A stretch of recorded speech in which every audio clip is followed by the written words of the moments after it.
की वीडियो में हम करेंगे डेप्रिसिएशन।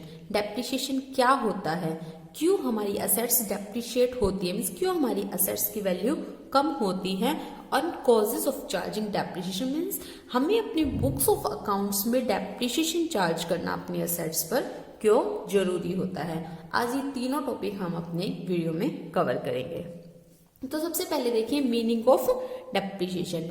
डेप्रिसिएशन क्या होता है, अगर सिंपल लैंग्वेज में बात करें तो डेप्रिसिएशन होता है reduction in the value of fix assets.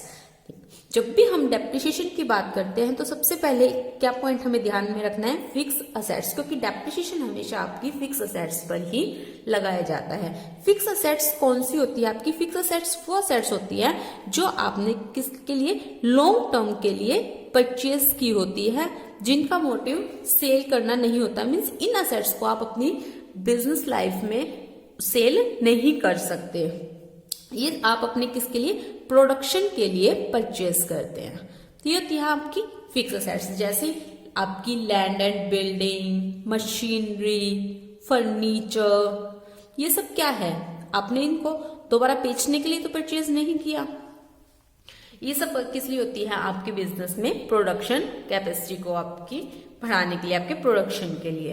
तो आपके with the passage of time क्या होता है, जैसे जैसे टाइम बीतता है, with the passage of time, और जैसे जैसे हम इन असेट्स को क्या करते हैं, यूज करते हैं, इन दोनों रीजन की वजह से क्या होती है, इनकी वैल्यू में क्या हो जाती है, कमी आ जाती है। वैल्यू क्या हो जाती है, इनकी कम हो जाती है। उसी को क्या बोलते हैं आप, डेप्रिसिएशन। तो सिंपल डेप्रिसिएशन क्या होता है, reduction in the value of fix assets with the passage of time and due to its use and its wear and tear. जैसे जैसे आप उसको यूज करेंगे तो क्या होगा, उसके अंदर कुछ टूट फूट होगी, उसकी वैल्यू में उसकी वजह से उसकी वैल्यू में क्या आ जाती है, कमी आ जाती है। वही आपका क्या होता है, डेप्रिसिएशन। नेक्स्ट हम देखते हैं कॉजेज ऑफ डेप्रिसिएशन, कि किस वजह से आपकी असेट्स की वैल्यू कम हो जाती है। देखिए उसमें एक पॉइंट और आपको ध्यान रखना है, क्या फिक्स असेट्स में कमी होती है एक्सेप्ट लैंड, और लैंड भी कौन सी आपकी, free hold. Free hold property को छोड़कर, फ्री होल्ड लैंड को छोड़कर आपकी सभी असेट्स में टाइम के साथ और जैसे जैसे आप उसको यूज करते हैं उसकी वैल्यू में कमी आती है, उसी को आप क्या कहते हैं, डेप्रिसिएशन। अब देखिए कॉजेज ऑफ डेप्रिसिएशन, कि किस वजह से आपकी असेट्स की वैल्यू कम हो जाती है, किस वजह से आपकी असेट्स डेप्रिशिएट हो जाती है। तो फर्स्ट क्या है, बाय कांस्टेंट यूज। जैसे जैसे आप अपनी असेट्स को यूज करते हैं, तो जैसे उनको यूज करेंगे तो उनमें क्या होता है, कुछ टूट फूट हो जाती है। जैसे एग्जांपल ली, आपने एक वॉशिंग मशीन परचेज की, अब जैसे आप उसको कंटिन्यू यूज कर रहे हैं तो कुछ उसमें उसके क्या होता है, जैसे व्हील में नीचे कुछ कचरा फंस जाता है, उसके कुछ पार्ट्स जंग लग जाता है, उसकी मोटर में कमी आ जाती है। तो जैसे जैसे हम उसको यूज करते हैं तो उसकी वैल्यू में क्या आ जाती है, कमी आ जाती है, तो वो क्या हो जाती है, आपकी डेप्रिशिएट हो जाती है। नेक्स्ट क्या है, by the expiry of the time. Second क्या है कि आपकी असेट को जैसे जैसे टाइम होता है खरीदते हुए, जैसे आपने एक असेट है, आपने एक मशीन लाकर आप आज एक मोबाइल फोन लेके आए हैं, आप मान लीजिए आज कितना उसको 10,000 रुपीज का परचेज करके लेके आए हैं, लेकिन बेशक आपने उसको यूज नहीं किया, लेकिन क्या एक साल बाद, आफ्टर 1 ईयर, उसकी वैल्यू 10,000 ही हो गई? नहीं, क्या होता है, टाइम के साथ आपकी असेट्स की वैल्यू अपने आप ही कम हो जाती है, बेशक आप उसे यूज करें या ना करें। Third one is by the expiry of legal right. क्या होता है, आपने कुछ असेट्स कुछ दूसरे से किसी कॉन्ट्रैक्ट पर ली होती है, जैसे आपने लीज प्रॉपर्टी ली होती है, आपने जैसे 10 साल के लिए किसी की लैंड परचेज कर ली, तो जैसे ही वो लीगल टाइम खत्म हो जाएगा 10 साल के बाद, आपके लिए उस असेट की वैल्यू क्या हो जाएगी, 0 हो जाएगी। तो इस वजह से वो असेट क्या हो गई, आपकी डेप्रिशिएट हो गई। Third next one is obsolescence, means out of technology.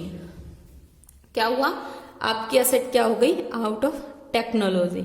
कोई नई टेक्नोलॉजी आ गई, कोई नई इन्वेंशन हो गई, उससे क्या हुआ, आपकी असेट की डिमांड मार्केट में कम हो गई, तो उससे उसकी वैल्यू कम हो गई। जैसे मान लीजिए अभी आप अपनी कंपनी में टाइपराइटर्स यूज कर रहे थे, लेकिन जैसे ही कंप्यूटर आए तो कंप्यूटर ने क्या किया, उसे फास्ट टाइपिंग हो सकती है, अच्छी क्वालिटी क्या आती है आपकी प्रिंट आउट्स निकालता, तो उससे आपके प्रिंटर की वैल्यू क्या हुई, कम हो गई। उसे प्रिंटर की डिमांड कम हुई, तो डिमांड कम होने से प्रिंटर की वैल्यू भी तो कुछ कम हो गई, तो उसी क्या बोलते हैं, ऑब्सोल्यूशन की वजह से आपके एसेट्स डेप्रिशिएट हो जाना।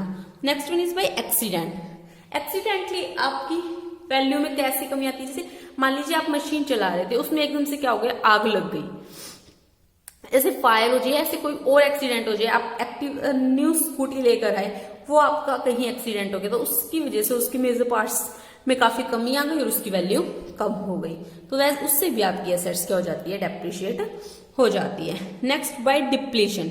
डिप्लीशन क्या होता है, आपकी कुछ एसेट्स होती है जिनको बोलते हैं हम क्या, wasting assets.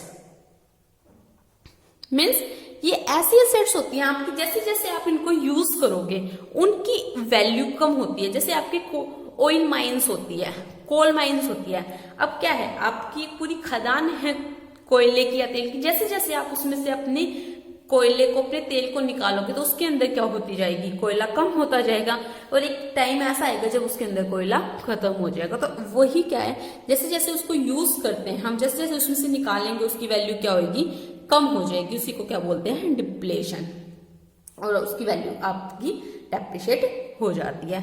Next one is by permanent fall in market price. Means आपके पास कोई एसेट है, उसका क्या हुआ, मार्केट में एकदम से उसकी वैल्यू डाउन हो गई। जैसे हमने क्या कहा, हमारे पास टाइपराइटर्स थे, पर हमने एग्जांपल लिया था, लेकिन जैसे ही कंप्यूटर आए मार्केट में एकदम से ही क्या हुई, आपकी टाइपराइटर की डिमांड क्या हो गई, बिल्कुल कम हो गई, जिससे उसका प्राइस, मार्केट प्राइस बिल्कुल कम हो गया। अब आपकी बुक्स में बेशक ही वो क्या है 1 लाख रुपए की, लेकिन जब वो मार्केट में इजीली अवेलेबल है, मान लो 20,000 में, तो आपको अपनी बुक्स में भी उसको डेप्रिशिएट करके दिखाना पड़ेगा। तो ये सारे कारण थे आपके डेप्रिशिएशन की, किस वजह से आपकी असेट्स डेप्रिशिएट हो जाती है। नेक्स्ट हम करेंगे कॉजेज ऑफ चार्जिंग डेप्रिशिएशन, कि क्यों हमें अपनी बुक्स ऑफ अकाउंट्स में अपने असेट्स को डेप्रिशिएट करके दिखाना पड़ता है। क्यों, ये इनकम टैक्स एक्ट 1961 के अकॉर्डिंग कंपल्सरी किया गया है कि आपको अपनी असेट्स, फिक्स असेट्स को डेप्रिशिएट करना होता है। तो फर्स्ट वन इसका रीजन देखिए क्या है, for ascertaining the true profit and loss. देखिए आपका प्रॉफिट एंड लॉस अकाउंट आप किस लिए बनाते हैं, ये प्रॉफिट एंड लॉस अकाउंट में क्या दिखाया जाता है आपका, कि आपने जितनी भी साल रिवेन्यू अर्न की है, उस रिवेन्यू को अर्न करने के लिए आपने जितने भी खर्चे किए हैं, वो सब आपको प्रॉफिट एंड लॉस अकाउंट की डेबिट साइड शो करने होते हैं। तो जब हमने प्रोडक्शन किया तो हमारी फिक्स असेट्स भी तो यूज हुई, तो वो भी तो एक खर्चा ही है हमारा, तो उसको भी, इसलिए भी हम डेप्रिशिएशन को में क्या करना होता है, अपने प्रॉफिट एंड लॉस अकाउंट में डेबिट साइड शो करना होता है, क्योंकि डेप्रिशिएशन वो भी हमारा एक पार्ट है किसका, कॉस्ट ऑफ प्रोडक्शन का। जब हमने प्रोडक्शन किया तो वो रिवेन्यू अर्न करने के लिए इसने भी हमारी हेल्प की है। Next, for showing the true and fair view of financial position. Means देखिए आपकी जो बैलेंस शीट होती है, बैलेंस शीट में आप इधर अपनी एसेट्स दिखाते हैं और इधर लायबिलिटी शो करते हैं। अब मान लीजिए आपने अपनी एसेट दिखाई, आपने अपनी क्या दिखा दी, लैंड एंड बिल्डिंग दिखाई है, इसमें 10 लाख रुपए की, सॉरी लैंड एंड बिल्डिंग दिखाई आपने, इसमें क्या अपनी 10 लाख रुपए की। लेकिन अगर आपने इस पर डेप्रिशिएशन चार्ज नहीं किया, बिल्डिंग है आपकी वैल्यू ओवर द टाइम इसकी कम हो जाएगी, क्योंकि बिल्डिंग में वो टूट फूट हो रही है। तो अगर आपने इसकी वैल्यू कम नहीं शो की, मान लीजिए इसके ऊपर डेप्रिशिएशन हर साल लग रहा है 50,000 रुपए और आपने डेप्रिशिएशन नहीं किया, तो इसमें क्या होगी, आपकी असेट्स क्या ओवर वैल्यू शो कर रही है, जिससे आपकी फाइनेंशियल पोजीशन बुक्स में तो स्ट्रॉन्ग शो हो रही है कि बहुत अच्छी पोजीशन है, लेकिन एक्चुअल में आपके असेट की वैल्यू वो मार्केट में वो वैल्यू नहीं होती। तो इसलिए अपनी फाइनेंशियल पोजीशन, अपनी बैलेंस शीट में ट्रू एंड फेयर पोजीशन दिखाने के लिए अपनी एसेट्स की भी हमें डेप्रिशिएशन चार्ज करना होता है। Third one is to ascertain the accurate cost of production. देखिए क्या होता है, जब भी आप अपने प्राइस डिटरमाइन करते हैं, अपने किसी भी आपने कोई प्रोडक्ट बनाया और उसका आपको प्राइस डिटरमाइन करना, तो उसके लिए आपको क्या करना होता है, अपनी कॉस्ट निकालनी होती है। उस प्रोडक्ट की कॉस्ट निकालेंगे तभी उसमें प्रॉफिट ऐड करके आप प्राइस कैलकुलेट करते हैं। तो जब भी आप मान लीजिए कॉस्ट निकाल रहे हैं तो आप अपने प्रोडक्शन के लिए क्या कर रहे हैं, मशीनरी को यूज कर रहे हैं, अपनी फिक्स असेट्स को यूज कर रहे हैं। तो जब फिक्स असेट्स यूज हो रही है तो डेप्रिसिएशन भी तो आपका एक पार्ट हो गया ना कॉस्ट का। कॉस्ट का एक क्या हो गया, पार्ट हो गया डेप्रिसिएशन। तो इसलिए आपको जब भी आप अपनी कॉस्ट ऑफ प्रोडक्शन निकालते हैं तो उसमें आपको डेप्रिसिएशन ऐड करना होता है ताकि आपको ट्रू कॉस्ट का पता चल सके और आप अपना ट्रू प्राइस डिटरमाइन कर सके। नहीं तो आपका क्या होगा, अगर आप डेप्रिसिएशन ऐड नहीं करेंगे तो आपकी कॉस्ट भी कम शो होगी, कॉस्ट कम शो होगी तो फिर क्या होगा, आप प्राइस भी कम ही चार्ज करेंगे, तो इससे आपका पैसा लॉस हो जाएगा।